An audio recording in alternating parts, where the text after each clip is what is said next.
Hey everyone! Today I'll show you how to check if your OctaFX account is verified. First, open the OctaFX app or go to the OctaFX website and log into your account. Once logged in, head over to your profile or account settings section. Here, you'll see a verification status label.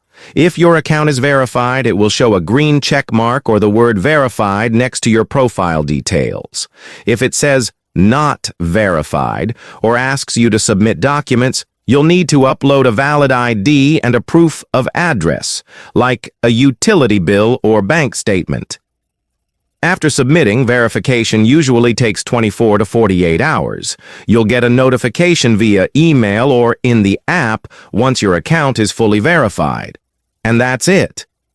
Checking your OctaFX verification status is quick and ensures you can deposit, withdraw, and trade without limits.